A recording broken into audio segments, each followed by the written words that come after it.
walking away with nearly $1 billion in personal earnings. And here's the thing, he could actually back it up. Every single Nolan film made money, except one. And it wasn't some tiny indie experiment. It was a $200 million studio tentpole that hit theaters at the single worst moment in modern cinema history. Hey, my name is Bernard, and this is Frame Theory. Following, 1998. Budget, $6,000. Worldwide. Gross, approximately $240,000 before Batman. Before Inception. Before any of it. There was a 27-year-old Christopher Nolan shooting a movie on Saturdays because that was literally the only time his cast and crew were available. Everyone had day jobs, Nolan included. So, production stretched out across an entire year, 15 minutes of footage at a time, black and white 16mm film to keep costs down. Friends filling every role on and off camera. $6,000. That's the number, not $600,000, not $60,000, $6,000.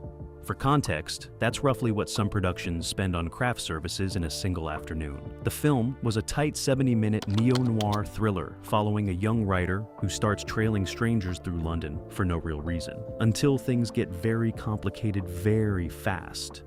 And here's the thing, it didn't try to hide its limitations. Nolan leaned into them. The black and white photography felt intentional. The stripped-down locations felt deliberate. Nothing about it screamed low budget in the way that usually sinks no-budget films. It got a tiny release from a small distributor, made roughly $240,000 worldwide. Against a $6,000 budget, that's a 4,000% return, which sounds insane when you say it out loud, and it is.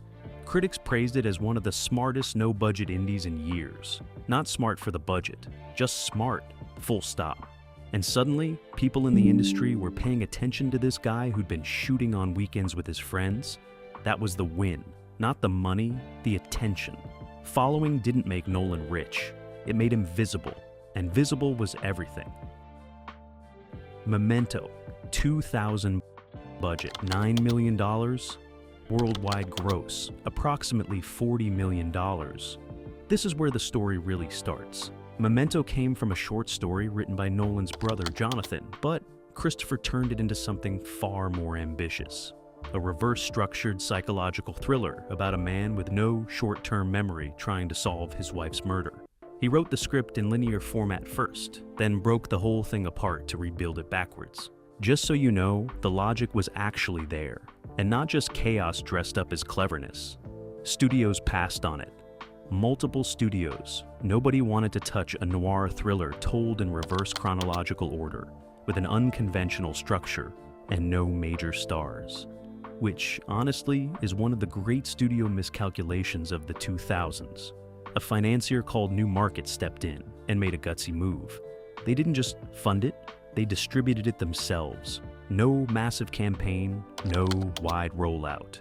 Just a slow word-of-mouth burn that eventually peaked at 531 theaters. For a film with no stars and a non-linear structure, that's remarkable. It ended up grossing $40 million, nearly 9 times the budget. The industry was stunned. And nobody was more embarrassed than Harvey Weinstein, who had reportedly passed on the film and then tried to buy it back after it blew up, which is just a very Harvey Weinstein thing to do. Nolan earned his first Oscar nomination for the screenplay. The film was later preserved in the National Film Registry, and the industry, which had ignored him a year earlier, was suddenly very interested in whatever he was doing next.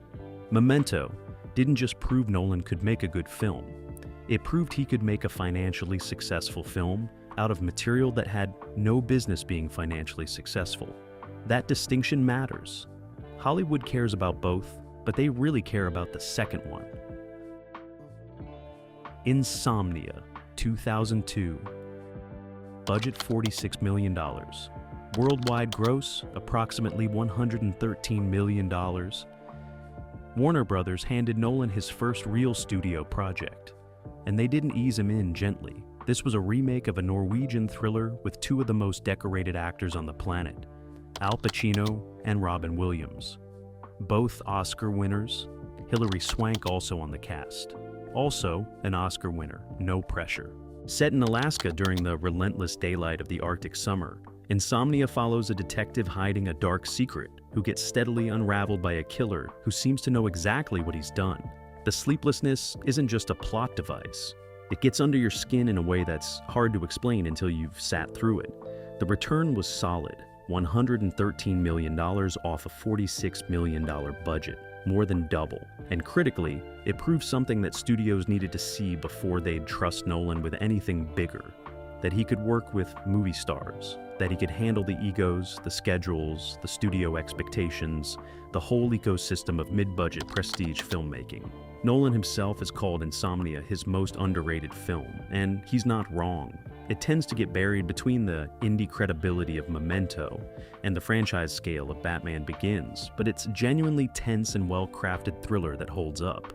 People sleep on Insomnia, which is ironic. You can have that one for free.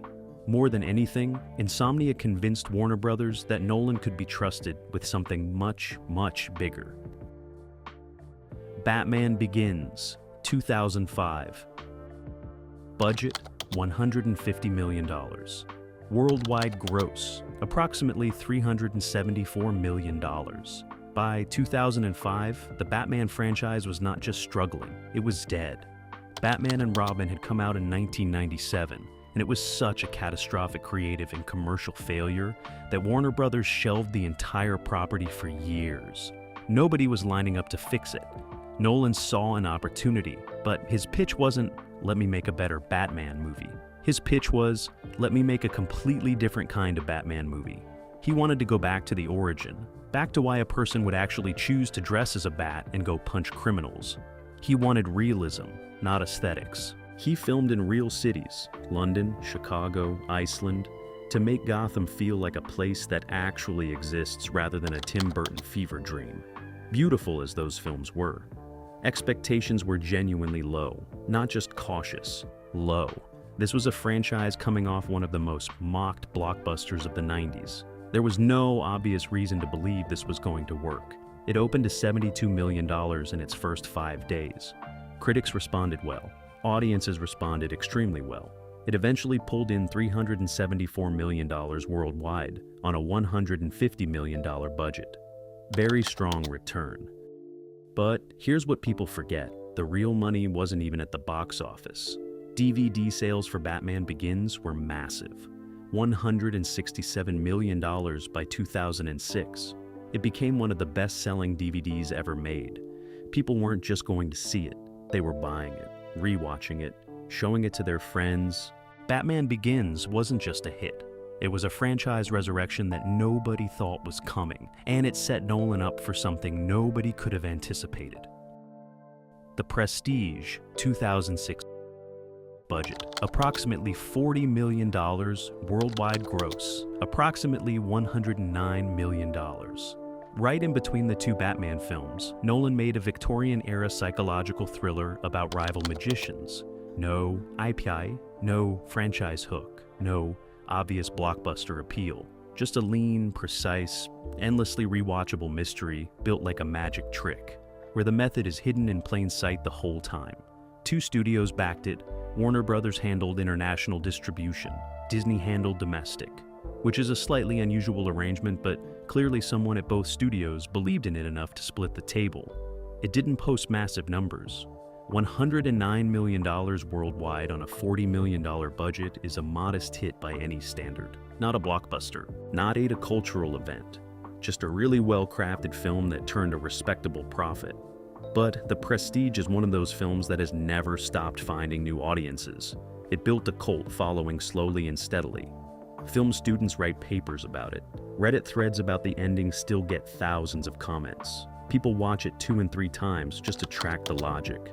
That kind of longevity is genuinely rare and genuinely valuable, even if it doesn't show up in the opening weekend numbers. Right now, if you ask most serious film fans where The Prestige ranks in Nolan's catalog, a lot of them will put it near the top. The box office was modest. The legacy is anything but. The Dark Knight, 2008. Budget, approximately $185 million. Worldwide gross, approximately $1 billion. Everything changed here. And I mean everything. Off the back of Batman Begins, Warner Brothers wanted more. Nolan wasn't even sure he wanted to do a sequel. He'd never made one, but he found his hook: escalation. The idea that Batman's actions don't make Gotham safer. They invite chaos. They create something worse. Enter the Joker. The casting announcement caused genuine backlash. Not skepticism, backlash. Heath Ledger was known for romantic dramas, not menacing villains. People on the internet were furious, which in 2007 was becoming an increasingly loud and organized thing. Nolan ignored all of it. He trusted Ledger completely. What Ledger delivered became one of the most discussed performances in the history of commercial cinema. Completely unrecognizable, genuinely unsettling in a way that went beyond performance. It felt like something else. And then, before the film came out, Ledger passed away. The film was already complete. His work was done. But it meant the release carried something heavier than any marketing campaign could manufacture. The film was dedicated to him. The Dark Knight opened to a then-record $158 million weekend. It made $534 million in the United States alone. Globally, it hit $997 million before crossing $1 billion during an Oscar re-release. It became the first comic book film to receive a Best Acting Oscar nomination, and Heath Ledger won posthumously. 8 Oscar nominations, 2 wins, one of the highest-grossing films ever made at that point. And for a lot of people, still the high watermark of what a superhero film can be. The Dark Knight didn't just perform well, it permanently changed what studios thought was possible from a comic book movie. Inception, 2010. Budget $160 million. Worldwide gross, approximately $836 million. Nolan had been sitting on this idea since the late 90s. He first pitched the concept to Warner Brothers around 2001, but by his own admission, he pulled back. He told them he didn't have enough experience with large-scale blockbuster filmmaking yet. He wanted to earn it first. So, he made Batman Begins, then The Dark Knight. And then he went back to Warner Brothers and said, "Okay, now I'm ready. Give me the money." The idea had started as something closer to a horror film, dream thieves breaking into people's subconscious. But it evolved into something more layered, a heist film about grief and guilt, where the mechanics of the heist are inseparable from the emotional weight underneath it. Leo DiCaprio, Joseph Gordon-Levitt, Tom Hardy in a breakout supporting role, one of the best ensemble casts of the decade. Warner Brothers took a significant gamble, $160 million for an original film with no franchise, no existing IP, no guaranteed audience, backed entirely on Nolan's name and reputation. Plus another $100 million in marketing. That is a serious bet on a single director. It opened to $62 million domestically. Solid, but not spectacular. And then something interesting happened. It didn't drop. Week after week, audiences kept coming back. People were seeing it multiple times, bringing friends to explain it, arguing about the ending online. The film had legs in a way that almost no blockbuster manages anymore. It closed at $292 million domestically and $836 million worldwide. 8 Oscar nominations, 4 wins. Inception became the most analyzed film of the 2010s. Every studio in Hollywood tried to greenlight their own version of the brainy original blockbuster in the years that followed. None of them really landed the same way. Turns out it's harder than it looks. The Dark Knight Rises, 2012. Budget approximately $250 million. Worldwide gross, approximately $1.08 billion. This was the most expensive film Nolan had ever made, and he almost didn't make it at all. After The Dark Knight, Nolan was done with Batman. He'd told the story he wanted to tell. The only way he was coming back was if there was something worth saying. He eventually found it. A story about Bane, a villain who is Bruce Wayne's physical and ideological opposite. Not chaos like the Joker, ideology. A man who genuinely believes what he's doing.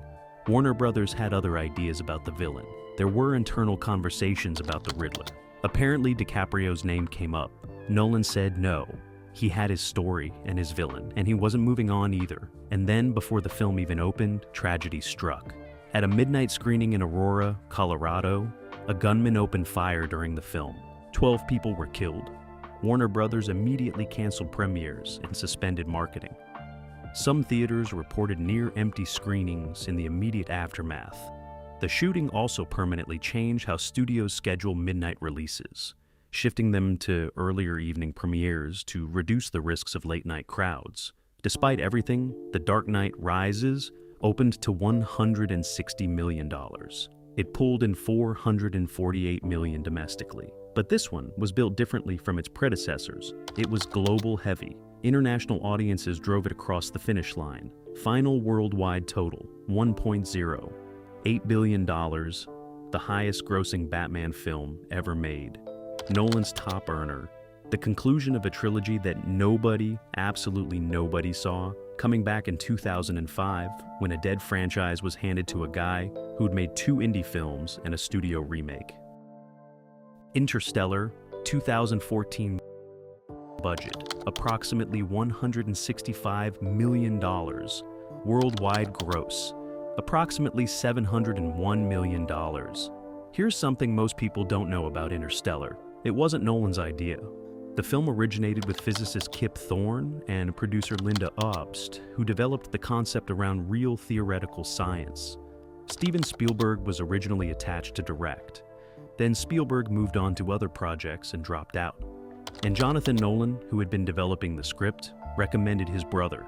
Nolan came in, merged Jonathan's script with his own ideas, and built something that was equal parts hard science and raw emotional devastation.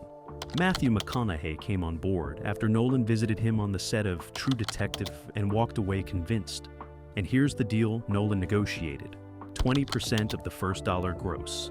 Warner Brothers and Paramount co-financed the film, and Nolan was taking a cut of everything before costs.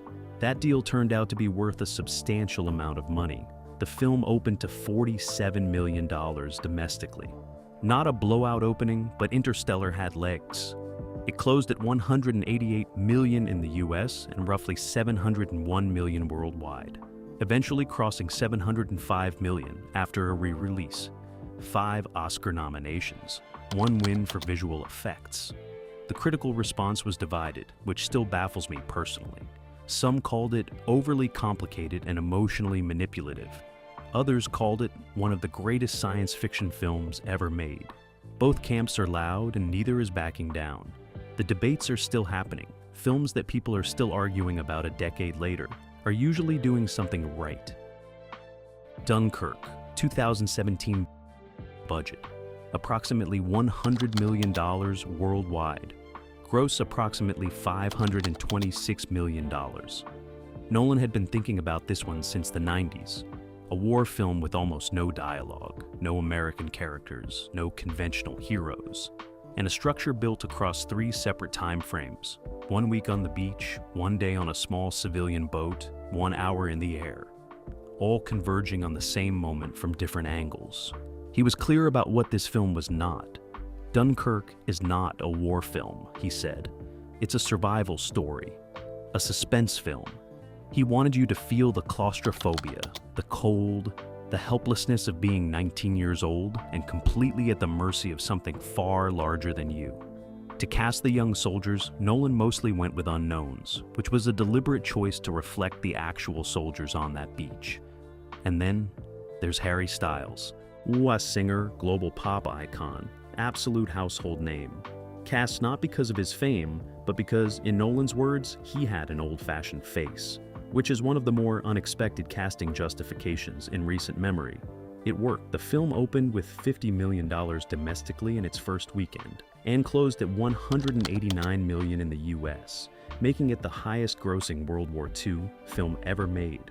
Worldwide, it finished at $526 million, 8 Oscar nominations, 3 wins, and finally, a Best Director nomination for Nolan, which had been one of the more conspicuous oversights in the Academy's recent history.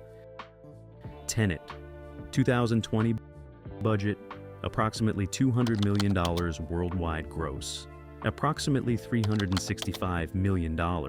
Here it is, the one.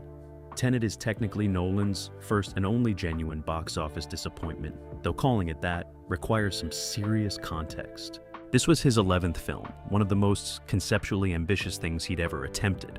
A spy thriller built around temporal inversion, where entropy runs backwards, and the film's action sequences involve characters moving forward and backward through time, simultaneously on screen. $200 million to produce, another $100 million in marketing. Total exposure somewhere around $300 million. And Warner Brothers, despite what was happening in the world, scheduled it for a summer 2020 release. This is the part that genuinely defies easy explanation. Every other major studio had pulled their films out of summer 2020.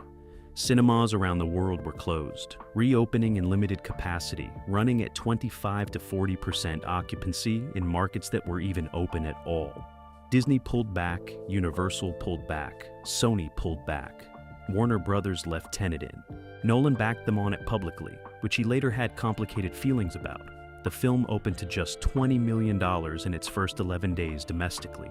It ended at $58 million in the United States. Nolan's worst domestic total since The Prestige.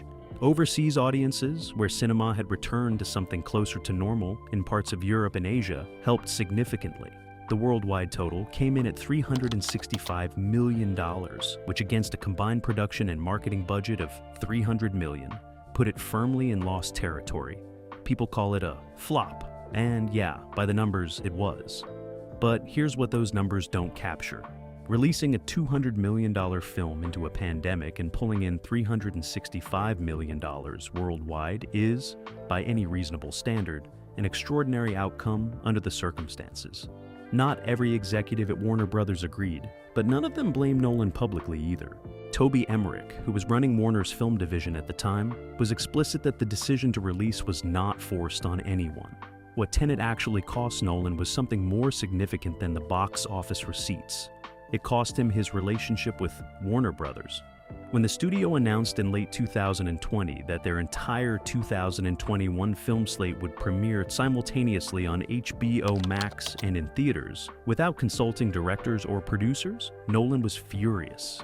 He called out the decision publicly and specifically, in a way that made clear the professional relationship was over. He'd been with Warner Brothers since 2002, nearly 20 years. And just like that, he was done. Oppenheimer, 2023. Budget $100 million. Worldwide gross approximately $975 million. When Nolan left Warner Brothers, every major studio immediately started making calls. Universal won. The deal Nolan negotiated was unlike anything a director had extracted from a studio in recent memory. $100 million production budget, another $100 million in marketing commitment. A full theatrical window with a specific exclusivity period. Universal agreed not to release other major films in the window before and after Oppenheimer's run. He wanted the screens. He got the screens. The film was a 3-hour, largely dialogue-driven historical drama about the father of the atomic bomb, shot partially in IMAX, with no major digital effects, told in a non-linear structure across multiple timelines and perspectives. It cost $100 million, which for what ended up on screen is genuinely remarkable, and says a great deal about how Nolan manages production. And then Barbenheimer happened. Nobody planned it. Nobody in a boardroom said, let's release Oppenheimer against the Barbie movie on the same weekend and see if the internet loses its mind. It just happened, and the cultural response was immediate and genuinely unprecedented. People were booking double features, dressing up, treating it as an event in a way that cinema hadn't seen in years. Oppenheimer opened to $80 million in its first weekend. Remarkable for a 3-hour R-rated historical drama with no action sequences and a runtime that genuinely tests your commitment. It pulled in $329 million domestically and $975 million worldwide, the third highest grossing R-rated film ever made, behind Joker and Deadpool and Wolverine. And then finally, the Oscars caught up with the career. 7 wins, Best Picture, Best Director. The recognition that had been conspicuously absent through some of the most commercially and critically successful films of the past 2 decades. Nolan gave a Best Director acceptance speech that was quiet and measured and genuinely moved. 13 films into his career, 25 years after shooting on Saturdays with a $6,000 budget, he finally had the statuette. The full picture. Step back and look at the complete arc, and what you're looking at is something that doesn't have many real comparisons in modern Hollywood. 12 films that turned a profit, one that lost money under conditions that would have sunk almost any other film entirely. A filmography that stretches from a no-budget guerrilla indie to a Best Picture winner, with one of the most consistent records of commercial and critical performance in the industry's recent history. What makes the Nolan story unusual isn't any single film. It's the pattern. He has never made a film that felt like a compromise for commercial reasons. He's never taken a sequel he didn't want. He's never greenlit a franchise extension just because the money was there. He's turned down requests, walked away from studios, and negotiated terms that gave him control rather than just compensation. And the studios let him do it because the films made money, consistently, reliably, often spectacularly. That's the leverage, not prestige, not critical acclaim. The leverage is that when Christopher Nolan makes a film, people go to the cinema to see it on opening weekend, with IMAX tickets, multiple times. Following made 4,000% on a $6,000 bet. Oppenheimer made nearly 10 times its production budget and redefined what a serious adult drama could achieve at the modern box office. That's 25 years, $6,000 to $1 billion in personal earnings, one flop that happened during a global pandemic, and a body of work that's going to be studied and argued about for a very long time. Frame Theory, I'm Bernard. I'll see you in the next one.